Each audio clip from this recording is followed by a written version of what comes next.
La démarche qui nous semble la mieux adaptée à la résolution de problèmes complexes dans une dynamique de changement est l'approche système. Pour l'évoquer, nous avons fait appel à M. Joël de Renet, directeur du développement et des relations internationales à la Cité des sciences et de l'industrie, qui a fait des recherches sur cette démarche, l'a pratiquée dans différents secteurs et a été le premier à la diffuser de manière compréhensible par le plus grand nombre dès 1975 dans son ouvrage intitulé « Le macroscope ». Pourquoi la systémique aujourd'hui? Pour mieux comprendre la complexité et pour mieux agir sur elle. Prenez par exemple l'écosystème. Si vous appliquez une méthode ponctuelle pour détruire par exemple les insectes à coups de pesticides, vous allez aussi détruire les oiseaux qui se nourrissent de ces insectes. Et vous allez déconnecter les cycles écologiques les uns avec les autres. Croyant agir d'une manière efficace, en fait, on a compliqué le système. Même chose en médecine. On identifie un microbe, on fait agir un antibiotique, on l'applique sur le corps et on crée des effets secondaires, on crée de nouvelles maladies qui va falloir traiter avec d'autres médicaments. Tout est bouclé, tout est interdépendant. C'est justement l'objet de l'approche systémique que de considérer ces différentes interdépendances, ces différents niveaux hiérarchiques de complexité, de manière à pouvoir mieux agir sur ces systèmes en faisant porter notre action de manière multiple et multidimensionnelle. Qu'est-ce que l'approche systémique? Et d'abord, qu'est-ce qu'un système? Alors évidemment, les définitions ont un peu le défaut de geler la réalité, mais enfin, néanmoins, il faut les employer pour préciser ce dont on parle. Un système, c'est un ensemble d'éléments en interaction dynamique organisés en fonction d'une finalité. Cette finalité pouvant être, par exemple, le maintien de sa structure. Tous les éléments sont importants dans cette définition, et surtout le terme de dynamique, ce qui implique que la durée, le temps, intervient comme une dimension essentielle du système. Qu'est-ce que l'approche systémique? Eh bien, l'approche systémique pourrait être définie comme une nouvelle méthodologie permettant d'organiser les connaissances en vue d'une plus grande efficacité de l'action. Organisation des connaissances, plus grande efficacité de l'action. Bien entendu, l'approche systémique ne remplace pas l'approche analytique. Elles sont toutes les deux complémentaires. L'analyse permet d'extraire des faits de la réalité, c'est l'approche scientifique par excellence, et la méthode systémique va permettre de recadrer, de replacer ces différents faits dans un contexte plus large. Voici comment se joue la complémentarité essentielle entre analytique et systémique. Quels sont les principes fondamentaux de la systémique? L'approche systémique considère 4 secteurs: des structures, des systèmes, des réseaux et des évolutions. Des structures d'abord. Il s'agit de considérer que les éléments que nous définissions tout à l'heure comme étant en interaction s'agencent, s'arrangent en niveau hiérarchique de complexité croissante ou décroissante. Par exemple, les atomes constituent des molécules qui constituent des cellules, lesquelles cellules s'assemblent en tissus, en organes, en organismes, etc. Donc niveau de hiérarchie allant d'une complexité croissante ou décroissante. Premier élément. Deuxième secteur fondamental, c'est le système lui-même. L'approche systémique considère quelque chose séparé du monde extérieur par une membrane, par une frontière, qui la distingue, qui permet de la différencier de l'environnement. À l'intérieur de ce système, il entre des flux, en général 3 types: flux d'énergie, flux d'informations et flux de matériaux.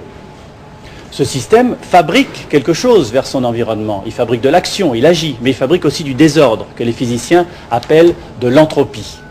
Et enfin, imaginez que ce système est maintenu par un ensemble de boucles de régulation, dont on parlera plus en détail tout à l'heure, qui assurent le maintien de la finalité, qui assurent le maintien de la structure d'ensemble. Donc voilà la définition de ce système dit ouvert.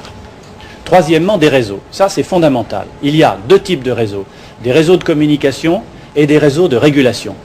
Les réseaux de communication sont ceux du téléphone, par exemple, dans une entreprise, ceux de la fibre optique, du câble, du satellite, de la télévision, des ordinateurs dans un pays. C'est le système nerveux de notre corps. C'est un réseau très maillé.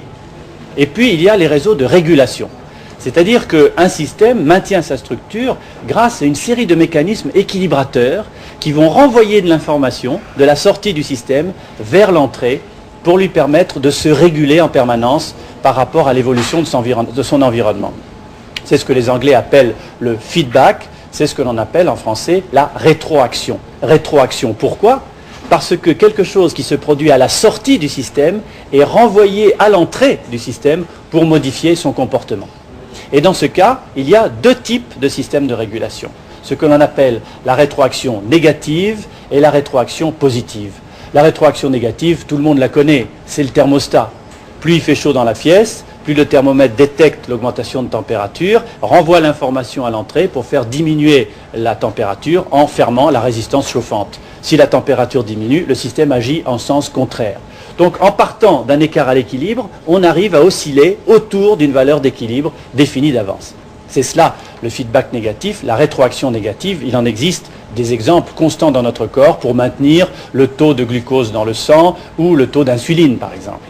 Et puis il y a le feedback positif, ce qu'on appelle la rétroaction positive. C'est-à-dire que là, au contraire, on part d'un point à l'équilibre et on diverge. C'est par exemple la croissance de cellules cancéreuses. Plus il y a de cellules cancéreuses, plus il y en a. La démographie à la surface de la Terre sont des exemples de rétroaction positive. Et enfin, il y a le dernier secteur auquel s'intéresse l'approche systémique, c'est l'évolution. Un système ne peut pas être séparé de son environnement.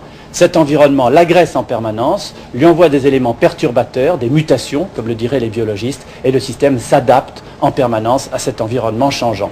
La trajectoire de cette adaptation, c'est l'évolution, caractéristique par exemple de l'arbre de l'évolution des espèces. La systémique, ce n'est pas seulement une méthode d'observation de la réalité complexe et du découpage de cette réalité en éléments que l'on peut comprendre et recombiner les uns avec les autres. C'est aussi et surtout une méthode d'action. C'est ce qu'on appelle l'action systémique. Comment se fonde cette action systémique et sur quel type d'étapes elle s'appuie ?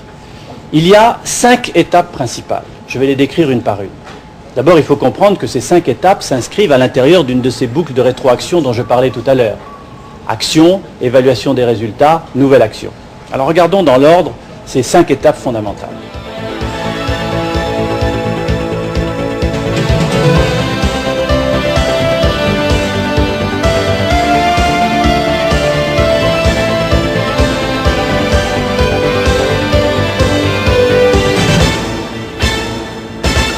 La première, c'est l'analyse de système. La bonne vieille méthode cartésienne a fait ses preuves, il faut l'appliquer. Elle consiste à décortiquer les différents éléments, les étudier un par un, étudier les relations entre chacun d'entre eux. Cette analyse de système peut se faire avec des méthodes, disons des méthodes purement pragmatiques, empiriques, mais aussi utiliser des méthodes mathématiques complexes. La deuxième étape, c'est la modélisation.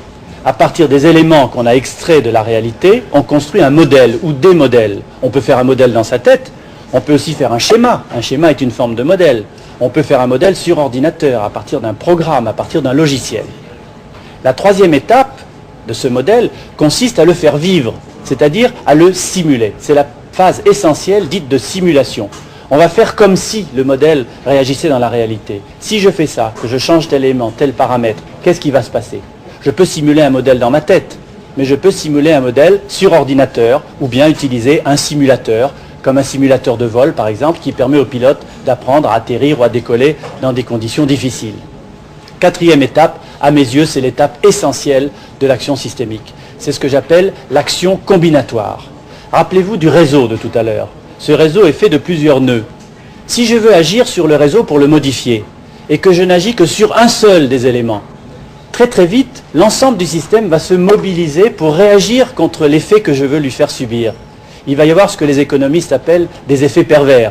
Le système va se réorganiser pour lutter contre la perturbation que je cherche à lui faire subir en agissant sur un seul point à la fois. L'action systémique combine les moyens. Il s'agit d'agir ici, puis là, et alors ensuite, selon les résultats, ici.